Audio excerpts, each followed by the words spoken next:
You ever feel like you're just spinning your wheels, stuck in your own head, but not really making progress? That's what people call the valley of self, right? Oh, totally. It's like you're trapped between wanting more from life and not knowing how to actually step out of your comfort zone or even where that line is. It's frustrating because you know there's something better, but don't see the path out. Exactly. And sometimes it's not even one big mistake that lands us there. It can just be a bunch of little choices or even doing nothing at all. That really hits home. I think what's tricky is figuring out how to move from that stuck place toward real purpose. There's a kind of tension, right? Like, do you stay and let the valley swallow you, or do you push for something more? So, here's something wild. The whole valley of self thing kind of echoes the dialectical stages: thesis, antithesis, and synthesis. It's like life keeps tossing us into this loop. I love that comparison. You have this idea or status quo, then a challenge that just shakes it all up, and finally you find some new ground by merging the two. It's messy, but it's how growth really works. Right, and in the valley, the antithesis is all those hardships or frustrations, stuff that forces us to choose. Do we let it keep us down, or do we search for a better way? What surprised me most is how just setting an intention can start shifting things, but it's not enough on its own. Entropy creeps in if you don't actively put in energy. Everything falls apart. Absolutely. It's like that second law of thermodynamics from physics. Without effort, things get messier over time. That's true for your life too. If you just hope things will change, odds are they won't. I felt that when I tried to start a new routine. The minute I skipped a day, everything got harder. It's the discipline, the small daily actions that keep disorder at bay.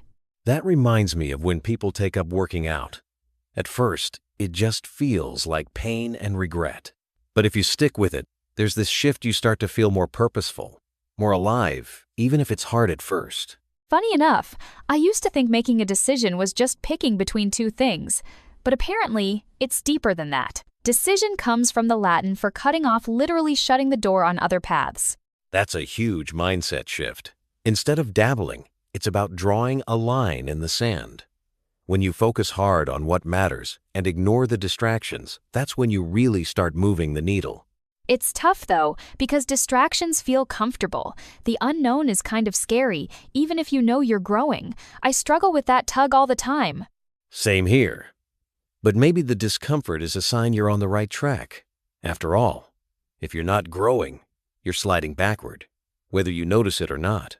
So here's something that really caught me off guard. We often chase after what we want to have before working on who we need to become. But it's supposed to be do, then have.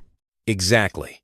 Like, people want the flashy stuff, a new job, a bigger house, without first becoming the kind of person who can handle that responsibility. You have to build yourself up first. And it's not a straight line either. Think of forging steel. There's all this back and forth, heating and hammering. You make mistakes, adjust, and slowly become stronger. That's such a great image. It takes patience, and most of us want instant results. But becoming that person, patient, disciplined, creative, sets up everything else.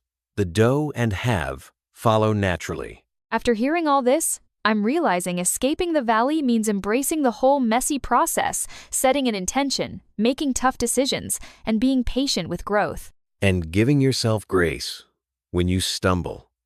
It's not about perfection, but progress. Every step out of the valley, no matter how small, builds that sense of purpose we're all after.